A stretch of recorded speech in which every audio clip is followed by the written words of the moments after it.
Hi everyone. তো আজকে থেকে আমি কেপি কনস্টেবল প্রিলিমিনারি এক্সামের জন্য GK mock test class start করতে যাচ্ছি।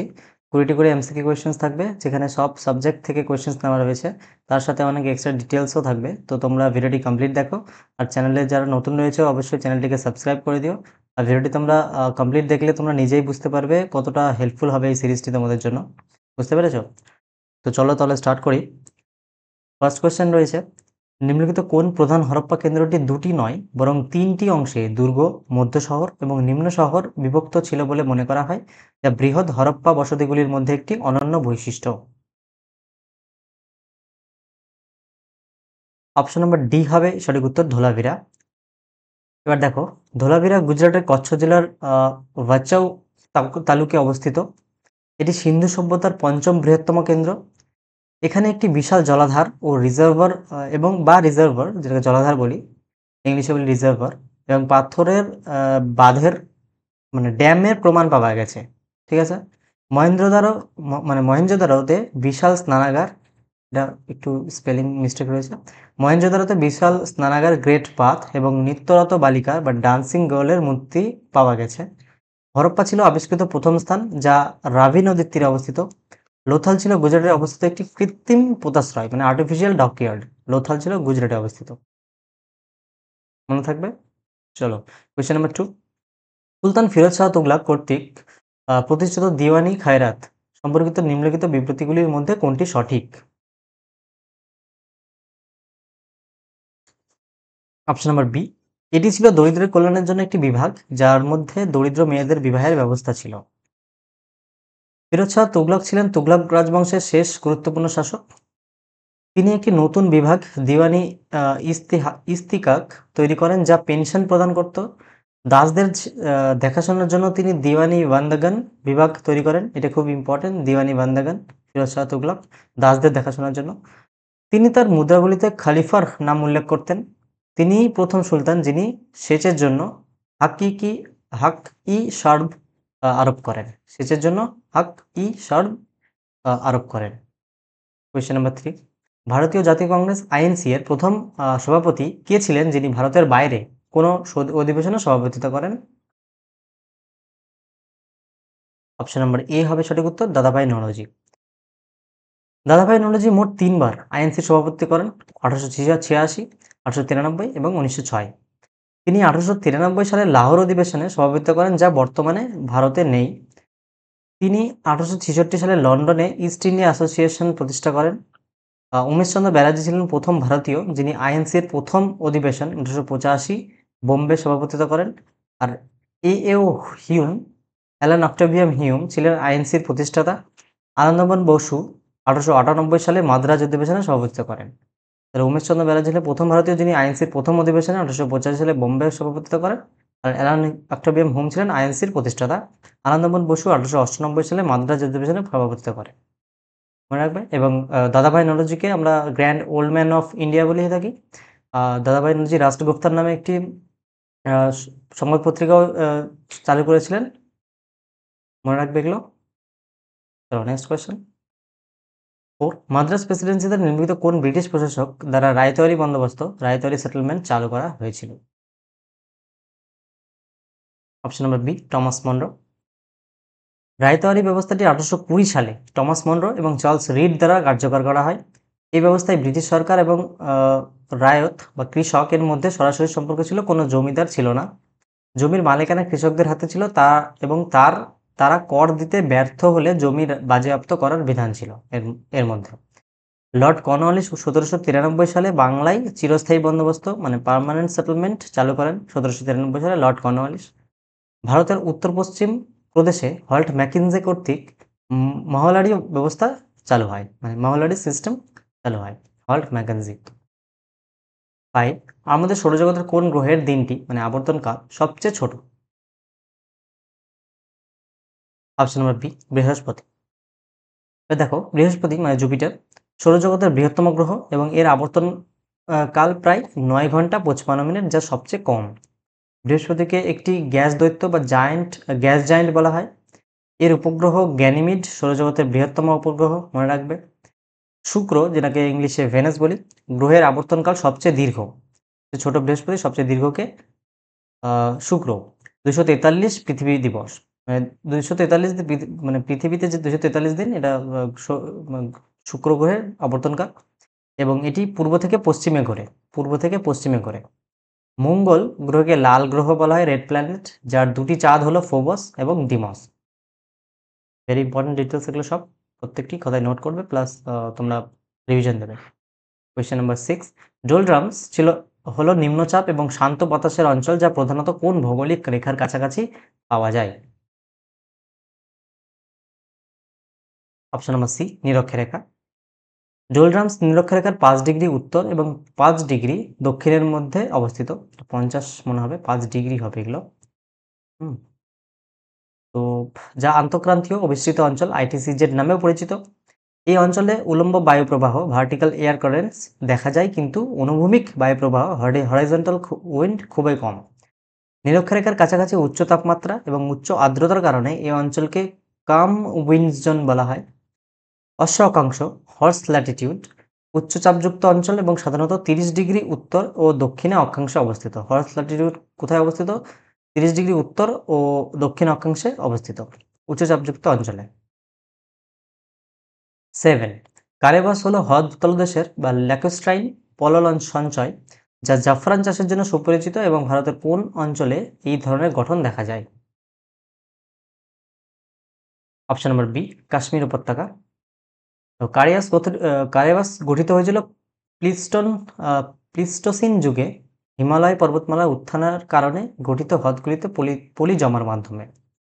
এটি স্থানীয়ভাবে উদ্দুর নামেও পরিচিত। জাফরান ছাড়াও এখানে বাদাম, আপেল এবং আখরোট চাষ করা হয়। কাশ্মীর উপত্যকাটি দক্ষিণে পীরপাঞ্জাল রেঞ্জ এবং উত্তরে হিমালয় বৃহৎ হিমালয় দ্বারা আবদ্ধ। এটা খুবই ইম্পর্টেন্ট। কাশ্মীর উপত্যকাটি দক্ষিণে পীরপাঞ্জাল রেঞ্জ এবং উত্তরে বৃহৎ হিমালয় দ্বারা আবদ্ধ।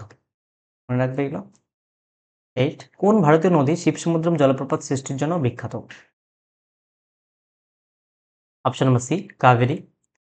দেখো, শিবসমুদ্রম জলপ্রপাতটি কর্ণাটকের মান্ড্য জেলায় কাবেরী নদীর উপর অবস্থিত। কর্ণাটকে অবস্থিত এবং মান্ড্য জেলায় কাবেরী নদীর উপর অবস্থিত। এখানেই 1902 সালে এশিয়ার প্রথম দিকের জলবিদ্যুৎ কেন্দ্র স্থাপন করা হয়েছিল।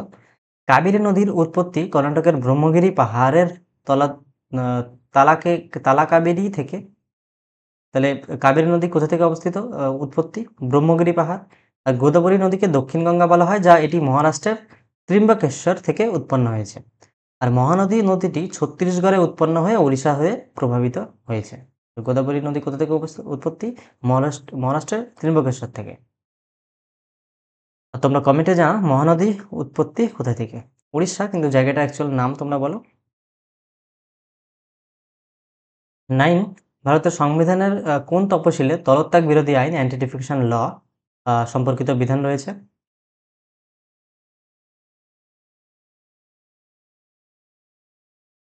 অপশন নাম্বার ডি, দশম তপশিল।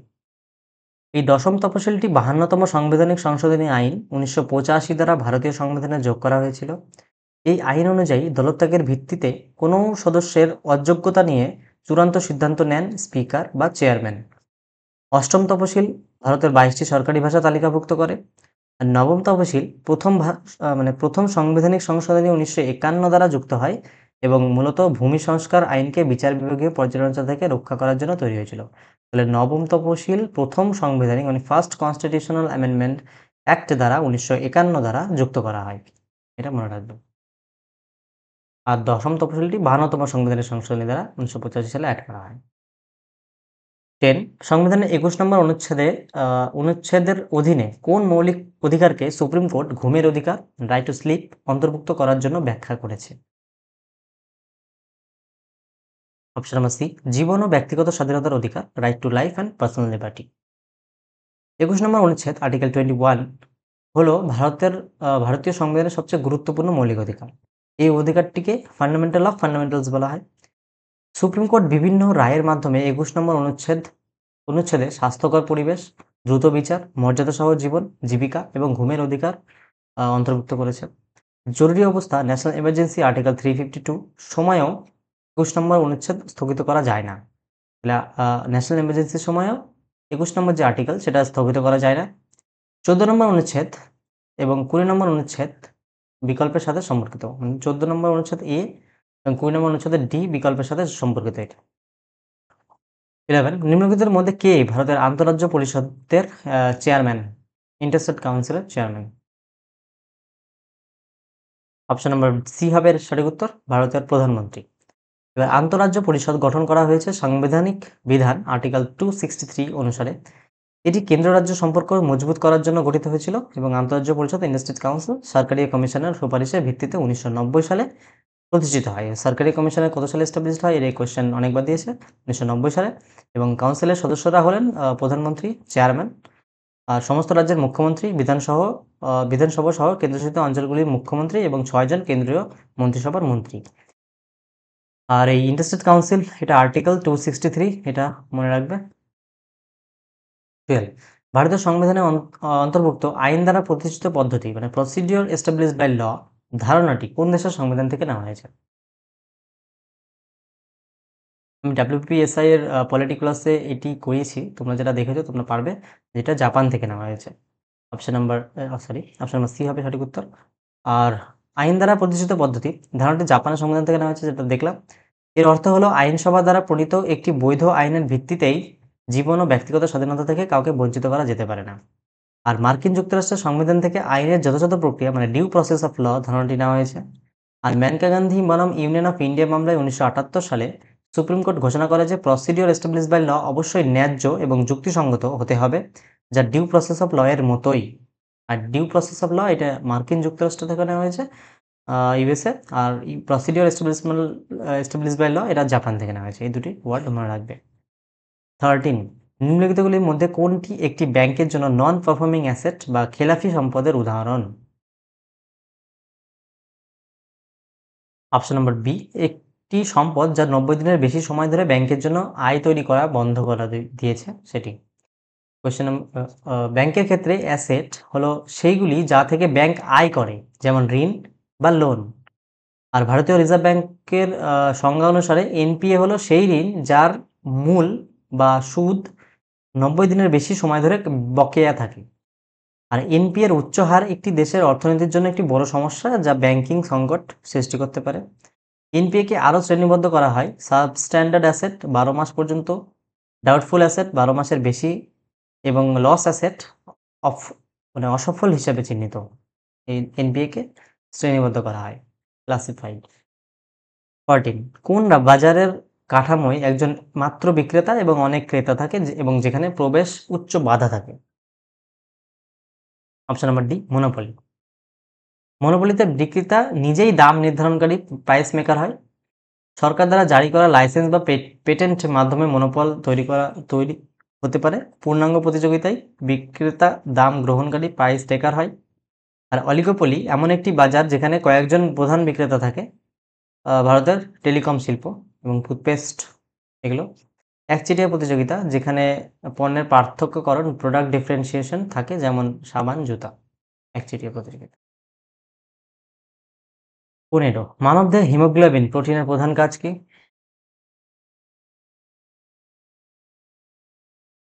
অপশন নাম্বার সি, বোল্ড করা রয়েছে, এটা তোমরা পারতে। ফুসফুস থেকে কলায় অক্সিজেন পরিবহন করা। এবার দেখো, হিমোগ্লোবিন হলো একটি আয়রনযুক্ত রঞ্জক, মানে এখানে হিমোগ্লোবিনে Fe থাকে, iron chemical symbol. Iron containing pigment যা রক্তকে লাল রং দেয়। এটি লোহিত রক্তকণিকা মানে রেড ব্লাড সেলসে পাওয়া যায়। হিমোগ্লোবিন অক্সিজেনের সাথে যুক্ত হয়ে অক্সি হিমোগ্লোবিন গঠন করে এবং কার্বন ডাইঅক্সাইডের সাথে যুক্ত হয়ে কার্বোমিনো হিমোগ্লোবিন তৈরি করে। কার্বামিনো হিমোগ্লোবিন গঠন করে। আর শ্বেত রক্তকণিকা মানে হোয়াইট ব্লাড সেলস রোগ প্রতিরোধ ক্ষমতা প্রদান করে। প্লেটলেট রক্ত জমাট বাঁধতে সাহায্য করে। কোয়েশ্চেন নাম্বার 16 নিম্নলিখিত কোন ঘটনার কারণে তারাদের ঝিকিমিকি দেখা যায়? এটা বোল্ড করা রয়েছে। অপশন নাম্বার সি, বায়ুমণ্ডলের বিভিন্ন স্তরের দ্বারা আলোর প্রতিসরণ বা রিফ্র্যাকশন। বায়ুমণ্ডলের বিভিন্ন স্তরে ঘনত্বের তারতম্য থাকার কারণে আলোর প্রতিসরণ মানে বেন্ডিং অফ লাইট ঘটে। এই প্রতিসরণের হার যেহেতু বায়ুমণ্ডলে ঘনত্বের পরিবর্তনের সাথে সাথে অনবরত পরিবর্তিত হতে থাকে, তাই তারার আলো বিভিন্ন দিক থেকে আসে বলে মনে হয়, ফলে ঝিকিমিকি দেখা যায়। গ্রহগুলি তারার মতো ঝিকিমিকি করে না, কারণ তারা পৃথিবীর অনেক কাছে এবং বড় দেখায়। আর আলোর বিক্ষেপণের মানে স্ক্যাটারিং কারণে আকাশকে নীল দেখায়। এই কোয়েশ্চেনটি না জানি কতবার দিয়েছে। মানে স্ক্যাটারিং অফ লাইটের জন্য আলোর আকাশের রং নীল দেখায়। 17 তেজস্ক্রিয়তার এসআই একক কোন বিজ্ঞানীর নামে নামকরণ করা হয়েছে? Option number D Antoine Henri Becquerel. তেজস্ক্রিয়তার এসআই একক হলো বেকেরেল, যা বিকিউ দ্বারা প্রকাশিত, আর যা প্রতি সেকেন্ডে একটি নিউক্লিয়াসের ক্ষয় নির্দেশ করে। আর আন্তোয়ান হেনরি বেকেরেল 1896 সালে তেজস্ক্রিয়তা আবিষ্কার করেন। তেজস্ক্রিয়তার আরেকটি পুরনো একক হলো কিউরি, যা মেরি এবং পিয়েরি কুইরিকে সম্মান জানাতে নামকৃত। আর তেজস্ক্রিয়তার মাত্রা মাপার আরেকটি একক হলো রাদারফোর্ড। বুঝতে পারলে, তেজস্ক্রিয়তার মাত্রা মাপার আরেকটি একক হলো রাদারফোর্ড। 18 নিম্নলিখিত কোন লোকনৃত্যটি ঐতিহ্যগতভাবে শুধুমাত্র মহিলাদের দ্বারা পরিবেশিত হয় এবং এটি রাজস্থানের একটি জনপ্রিয় নৃত্যশৈলী? অপশন নম্বর বি হবে সঠিক উত্তর, ঘুমর। ঘুমর হলো মূলত ভিল উপজাতির একটি ঐতিহ্যবাহী নৃত্য, পরে রাজস্থানের অন্যান্য সম্প্রদায় এটিকে গ্রহণ করে। এটি ঘোড়া বা পিরুয়েট এবং পোশাকের সুন্দর বিস্তারের জন্য পরিচিত। আর গরবা হলো গুজরাটে জনপ্রিয় লোকনৃত্য, যা নবদুর্গা বা নবরাত্রি উৎসবের সময় পরিবেশিত হয়। ভাংরা হলো পাঞ্জাবের একটি উচ্চ শক্তির নৃত্য, যা প্রধানত পুরুষরা ফসল কাটার বৈশাখী মানে সময় পরিবেশন করে। আর সাত্রিয়া হলো আসামের একটি শাস্ত্রীয় নৃত্য, ক্লাসিক্যাল ডান্স। 19 আন্তর্জাতিক বিচার আদালত আইসিজে কোন শহরে অবস্থিত? Option number C the Hague, Netherlands.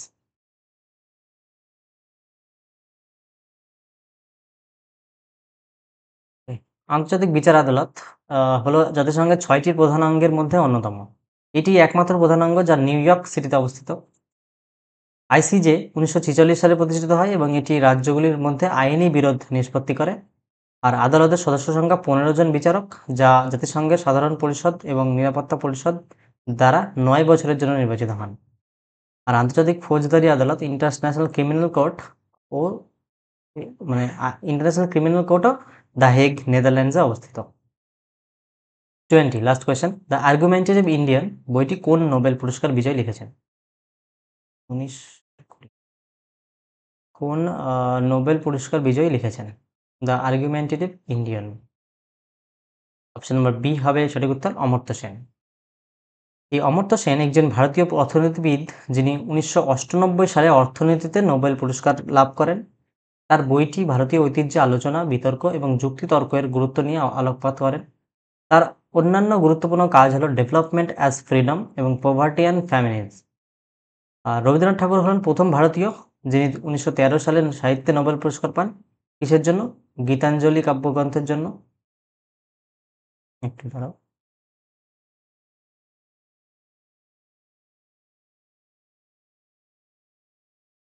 Gitanjali Gitanjali কাব্যগ্রন্থের জন্য তিনি 1913 সালে নোবেল পুরস্কার পান। আর VS নয়পাল 2000 সালে সাহিত্যে নোবেল পুরস্কার পান। আর কৈলাস সত্যার্থী 2014 সালে মালালা ইউসুফজাইয়ের সাথে যৌথভাবে শান্তিতে মানে পিস ক্যাটাগরিতে নোবেল পুরস্কার পান। আশা করি তোমাদের ক্লাসটি অনেক হেল্পফুল হবে। আর তোমাদের ক্লাসটি কেমন লাগলো সেটা অবশ্যই কমেন্ট করে জানাবে। আর তোমরা যদি নিজে থেকে স্কোর করেছো সেটাও তোমরা কমেন্টে জানিও। আর তোমরা বলো যে ক্লাসটি কি কন্টিনিউ করব? অবশ্যই সেটা কমেন্টে আমাকে জানিও, তোমাদের ফিডব্যাক অবশ্যই এটা ভুলবে না। তো চলো দেখা হচ্ছে নেক্সট ভিডিওতে। See you, tata, bye by.